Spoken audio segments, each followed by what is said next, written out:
But today we continue a theme that we run, I think, every 18 months or so, and that is the question of how do a bunch of nerds and geeks like us communicate to people who are not quite as technically savvy as we are.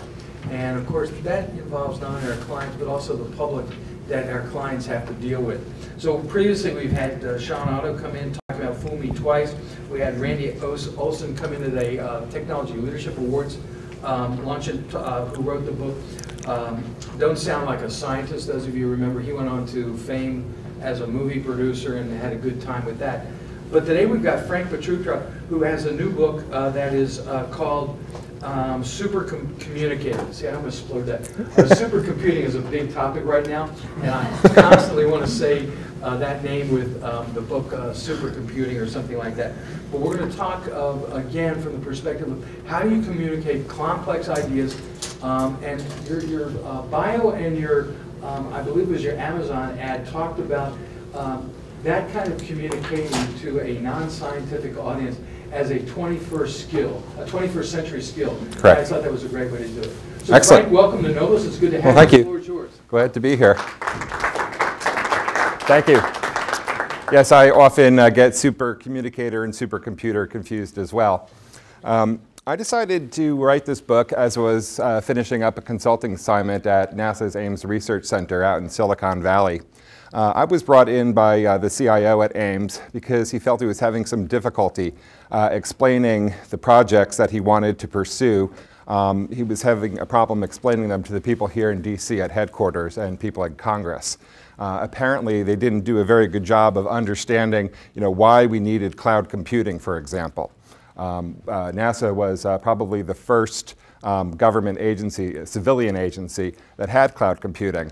But I worked on the project to help them make sure that they got the funding so that they would get cloud computing. Because the people at headquarters, they just like, oh, it's the IT department asking for more money. That's pretty much what they thought. So I had a great time working with the engineers out at Ames and did a lot of work with them, helped them improve their presentation skills, helped them clear up some of the language that they used when asking for money. And I felt we made some real good progress. But while I was working with them, I was thinking about the people here in DC on the receiving end, the people who think about budgets, and the people who just come up with overall strategy. What were these people thinking about these proposals that they were receiving from us? Things are very different now than they were only a few years ago in terms of the amount of time people are willing to invest in reading a proposal. And that's because a lot of change is taking place in the world because of the internet. Out there are trillions of bytes of information just waiting to pulse through our fingertips at the command of a click. It's very different today than it was 20 years ago.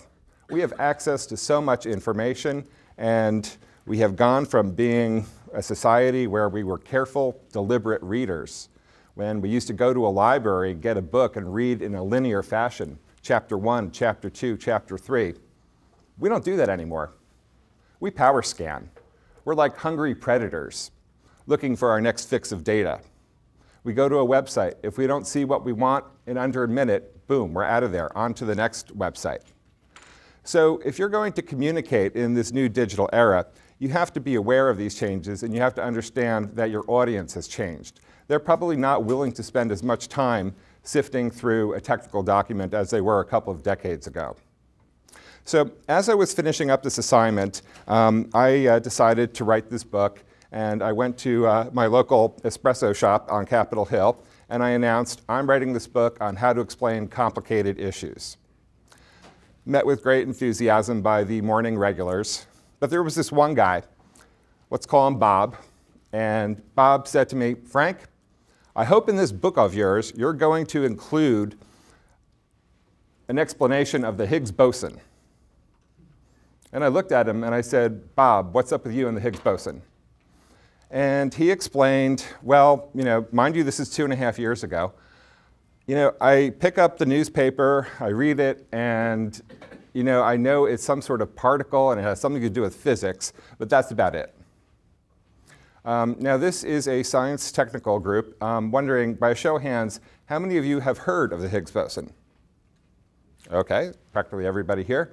Now, do you know the Higgs boson well enough that you could explain it to somebody and give people an understanding of why somebody should care about the Higgs boson? Yeah, it gets a lot tougher there. It is a very complicated subject, and the journalists haven't been doing a particularly good job of explaining it to us. They were telling us that, you know, if found, it would confirm the standard model of physics. So to help my friend Bob, I decided to spend a couple of days doing nothing but research the Higgs boson. I wasn't so curious as to find out the science behind the Higgs boson. You see, I'm not a scientist. I did sign up for advanced placement physics when I was a senior in high school. I took it for a week, and it was really hard. And I dropped it, and I took a third English class.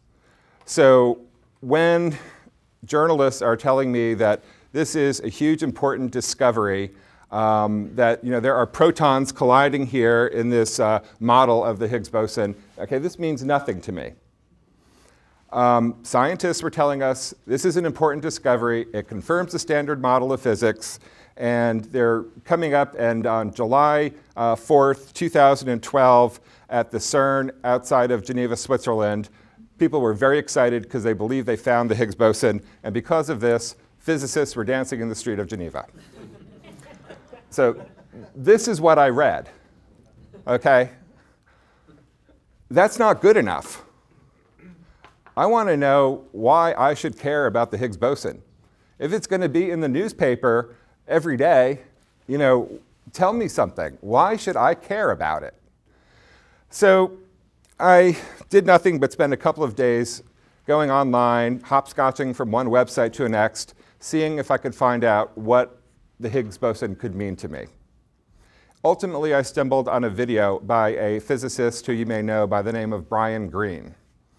And Greene did a very good explanation. He gave some scientific background, but ultimately it was a comparison that he made that helped me comprehend why I should care, why this non-scientist, this non-physicist should care about the Higgs boson. You see, about 100 years ago, there was another big discovery in the world of physics. Does anybody want to guess what that was? 1920s? Quantum mechanics. So quantum mechanics was discovered, and in the 20s and 30s, nobody understood that either, at least the regular people. And people were wondering, okay, we discovered quantum mechanics, but what does that mean? Well, quantum mechanics is responsible for giving us a lot of things. For example, the transistor.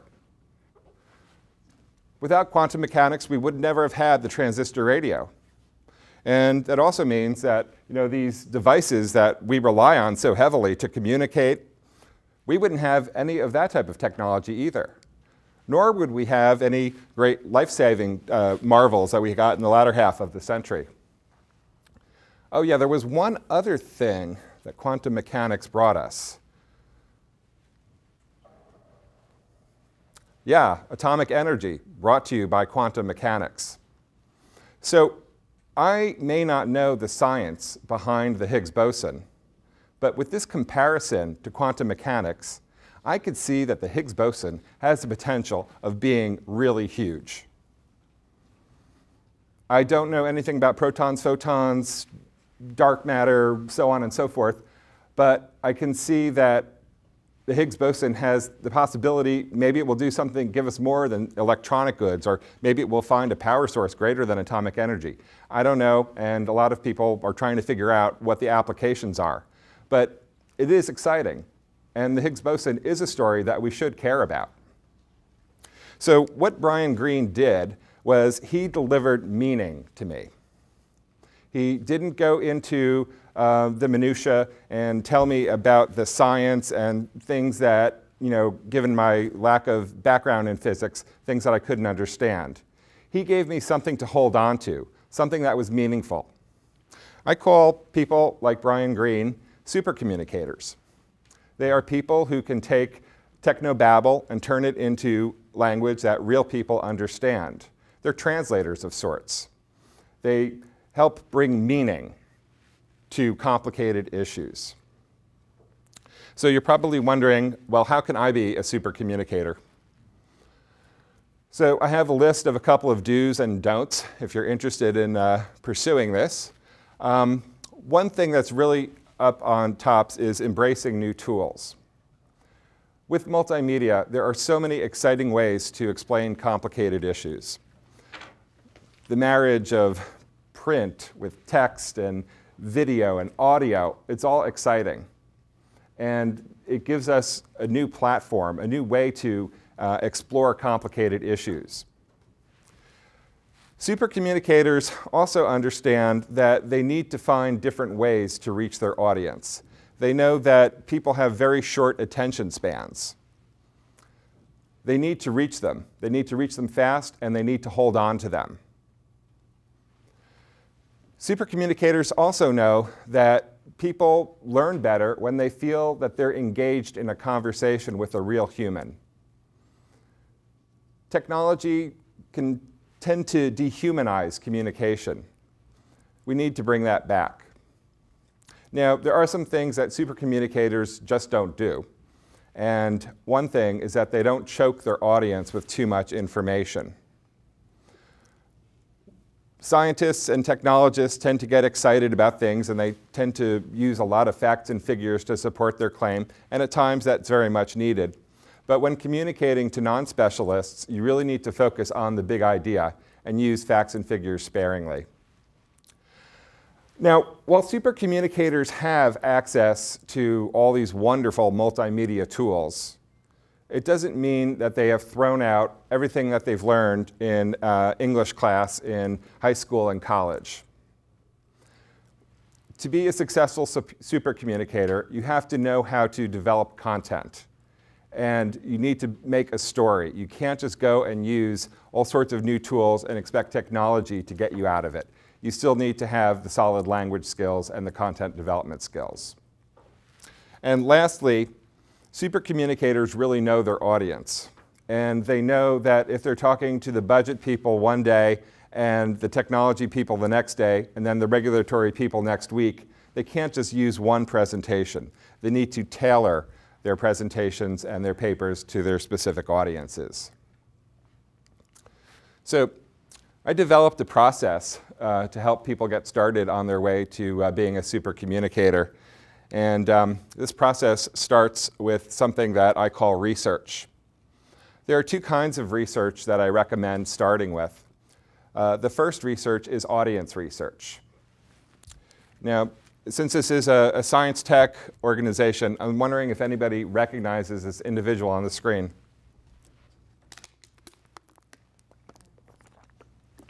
Any takers? Very good. That's Dr. Anthony Fauci. And it's a bit of a trick question because this was taken in the 1980s when, before his hair was gray. Dr. Fauci is probably the most quoted scientist in the world. He's advised 6 presidents on every medical malady and contagion known to man. And here he is in the 1980s doing his rounds. He played a pivotal role in helping the AIDS crisis. So he is really a super communicator. And I had the privilege of interviewing him early on in my research for this book. And I walked into his office, and it's an impressive office, and the walls are just filled with pictures and honorary medals and so on and so forth.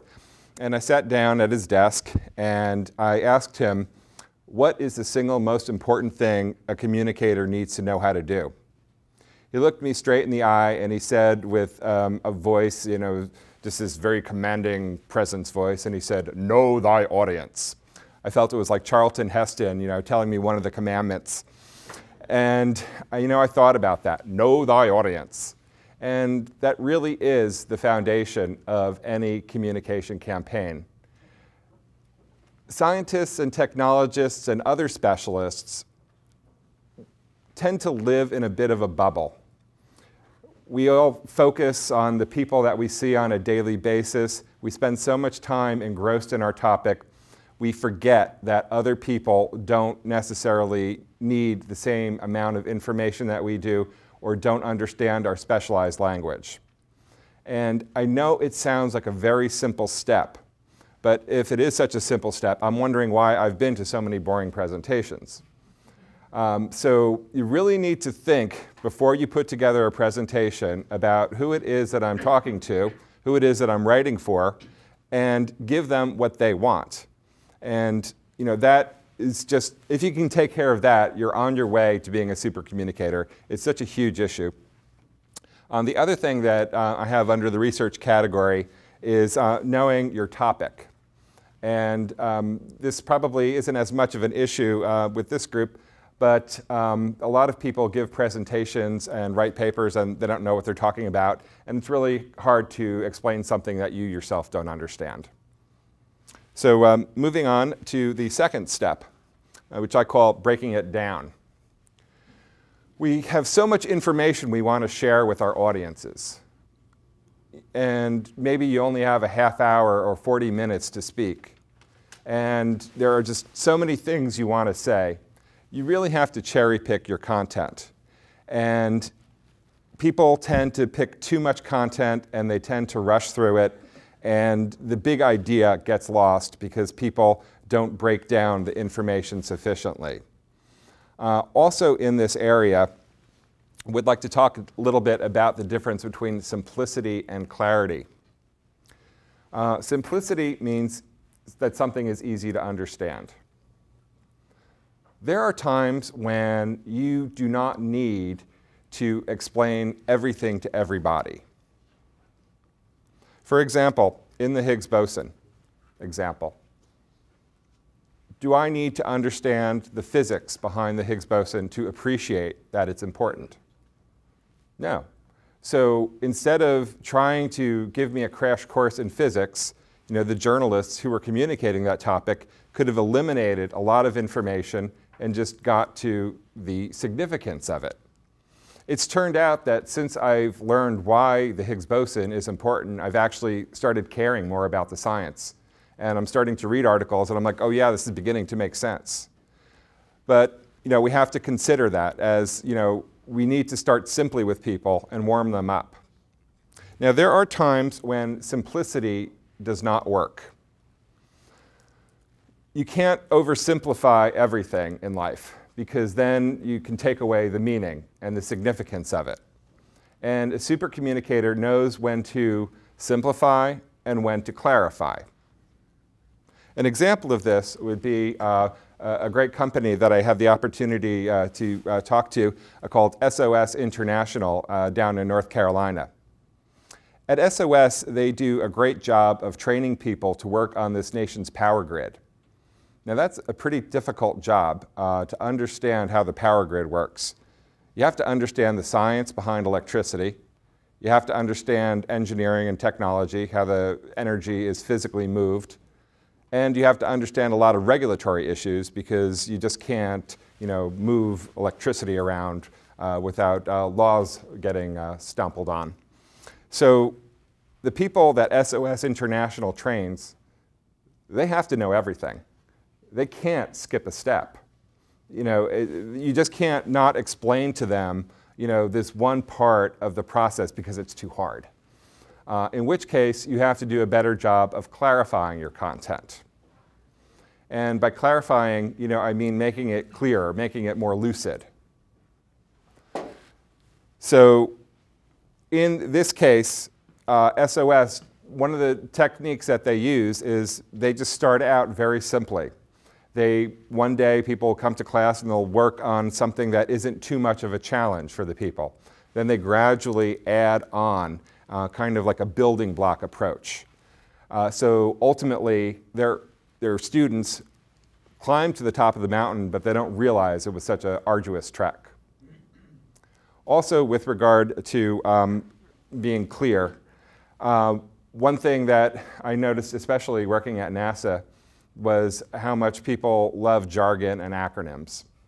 And when you all are talking amongst your peers and you speak the same language, and you know all the acronyms, you know all the specialized vocabulary, but as an outsider, it is terrible. So if you're explaining something to somebody who's not a specialist, if you want that budget, you really need to figure out a way around that terminology. My first few weeks at NASA were just living hell. I had to learn acronyms and jargon for science and for technology, and NASA just has its own complete vocabulary, which is just mind-boggling. So I would go to meetings and I would be completely lost in these meetings for weeks on end, and then I'd have to take notes and find out what the acronyms were, and then try to pull it all together afterwards. So that really is inefficient communication. My next step is called building it up. So far we've researched, we've figured out what content to deliver and whether we should simplify it or clarify it.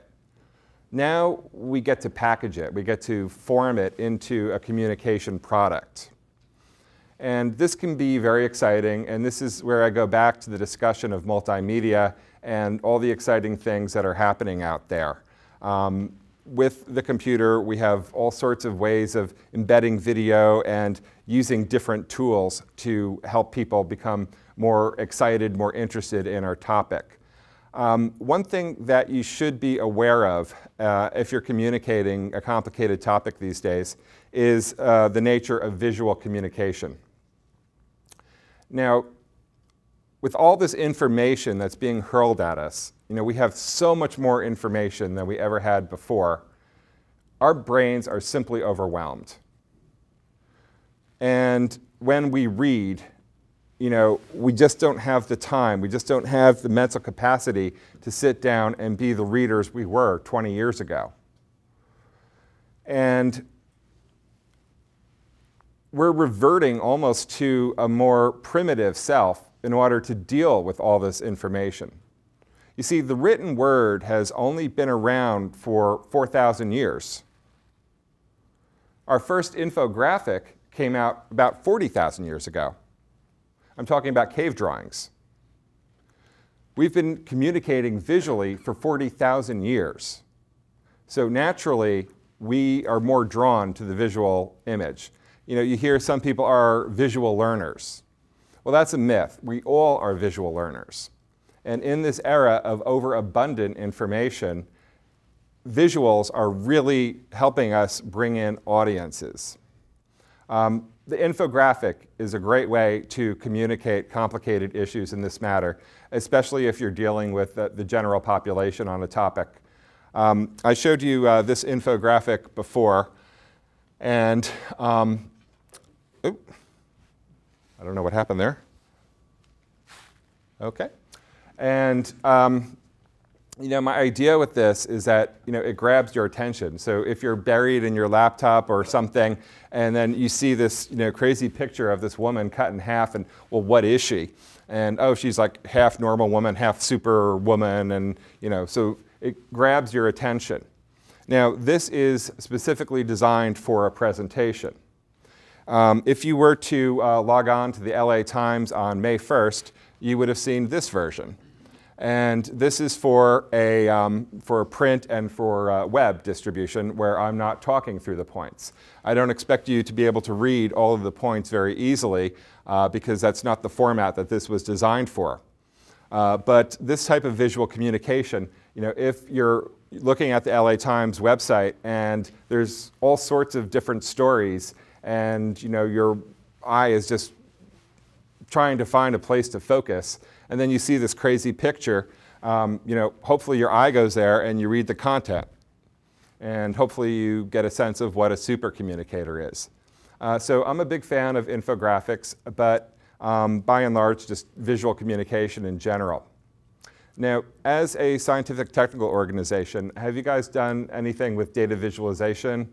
Are you working in that area? So I got a couple of nods. Data visualization is a huge tool, and unfortunately, it's really, in its true form, is being used by large scientific organizations and very wealthy banks who want to see patterns. But data visualization helps us see things that we normally don't understand.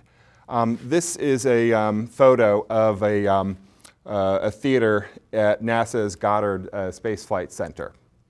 And it's their data visualization studio. So the folks at NASA at Goddard have a team of individuals who are a combination of scientists and technologists and videographers and people who know how to manipulate data. And they put together these great video products. Let me show you this one here, which is about rising temperatures. As we know, global warming isn't happening, but if it were, this is what's happening visually.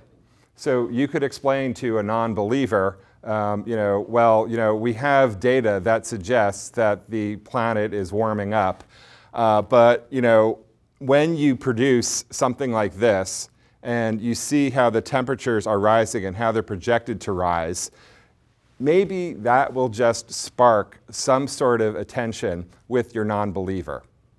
Maybe this can communicate to somebody, maybe this is a topic that I should look into.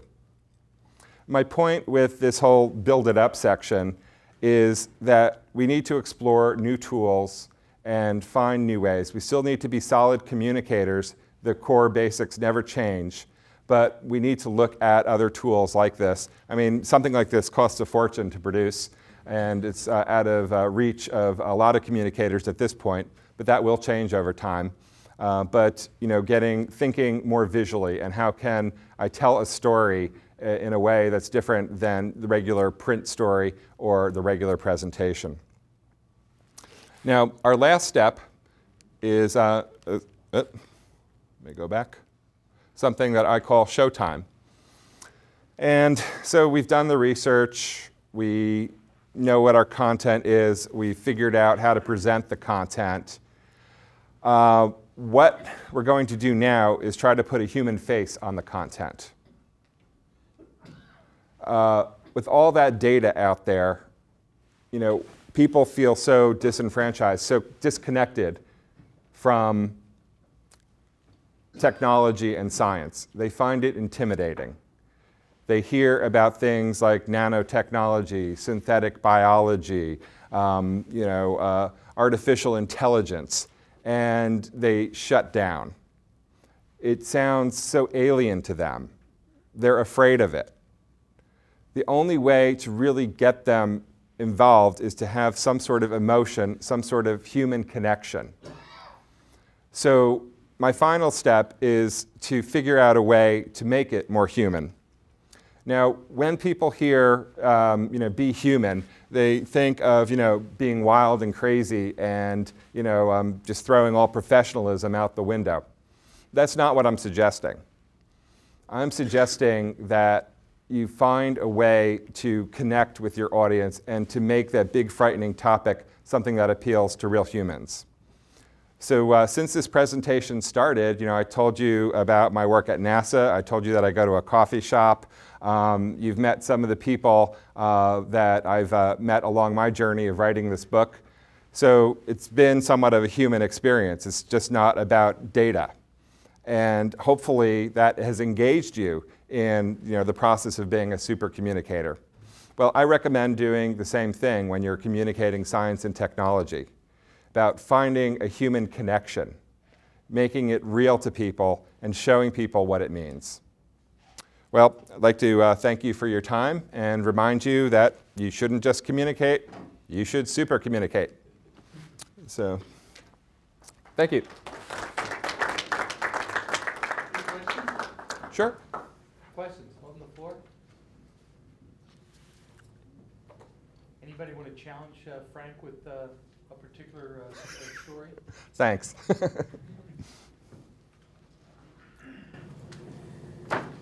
Mike, Jeffrey? Well, you brought up global warming, and since more people believe in angels than in global warming, are there other techniques that you have besides the video of getting that point across to people? Well, not specifically on global warming, but I have a great case example that I'll use from the National Academy of Sciences. They, not so much global warming, what freaks them out is evolution. And the Academy believes very strongly that in order for the United States to be a leader in science, we need to have a population that believes in evolution. And so they produce materials on evolution, and they're training materials. And they had done this for many years, and the last time that they decided to update their publication, they said, well, what can we do different this time? Because we're obviously not getting through to these people. So what they did was they hired a audience research company, and they did a scientific survey of non-believers and borderline believers. And they wanted to find out, what was it that they found so disturbing about evolution, and what could we do to teach you evolution or make it somehow palatable for you?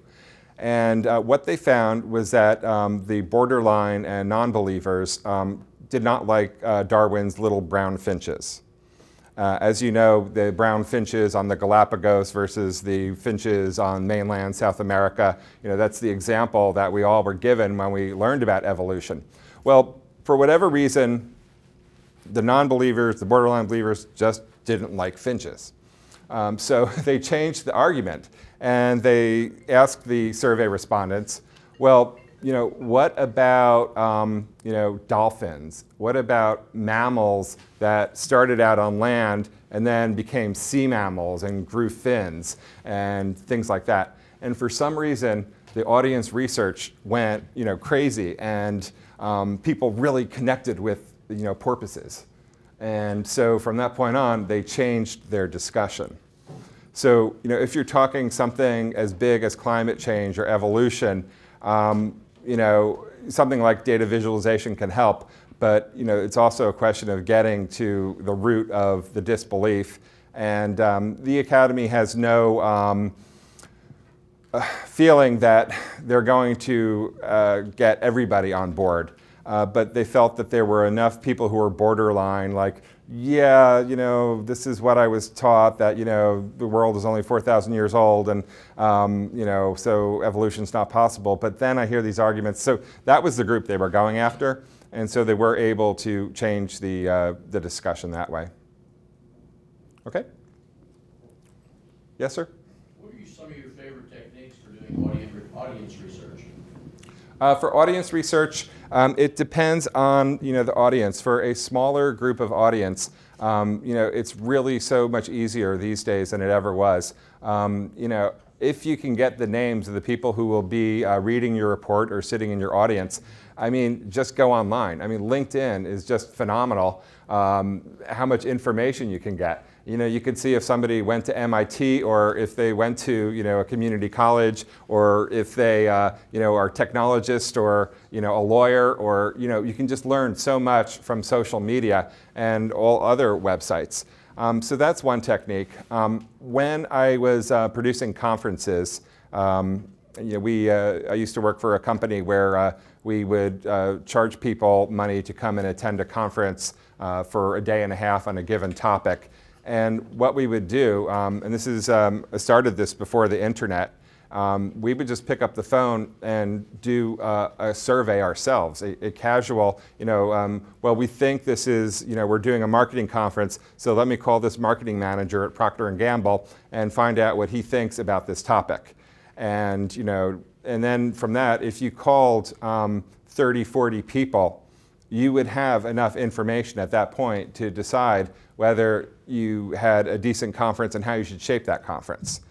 So there are lots of casual, non-scientific things that you can do, and a lot of them can be very quick. You could just send emails to people. You could do SurveyMonkey, which is an online survey, and there are a lot of great things you could do. But I think my point, when talking about audience research, I think a lot of us just need to sit down and think. Who is sitting in front of me? I realize that there are time pressures on people. People create one presentation, and then it's like, okay, the presentation is done, and now I have to go and do my actual work.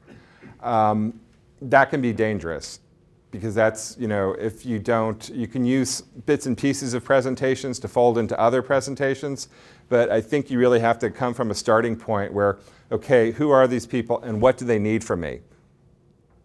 I want them to give me money, but what do they want to know, from me? And, so not just throwing out the same old presentation to matter who you're talking to. Thanks for all the information. I think it's really great. It seems like your book focuses on delivering communication. Does it talk to you anything about receiving it?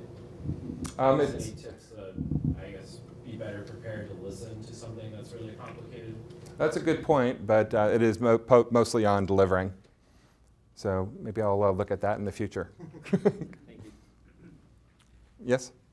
So a lot of us support government agencies. Mm-hmm. And, in my experience, government agencies tend to rely mainly on PowerPoint presentations. Right. Do you have any hints to make PowerPoint more?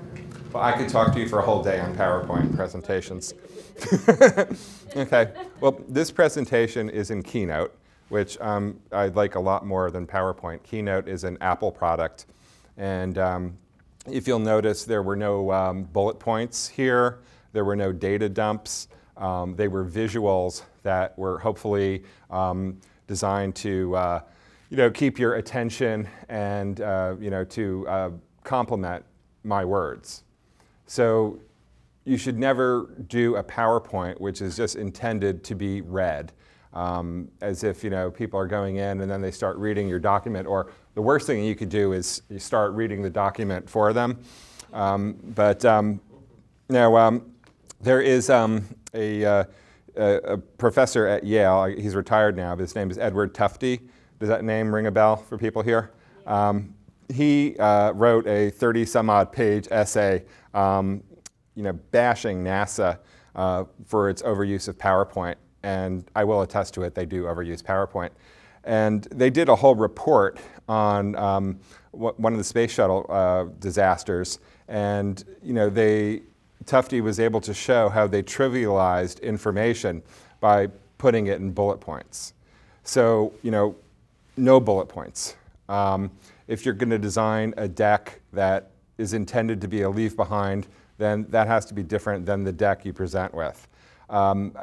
Generally, the feeling among a lot of corporations these days who are anti-PowerPoint abuse is to have a presentation more like this and then provide people with a single page of paper that has the highlighted points and maybe is more of a narrative.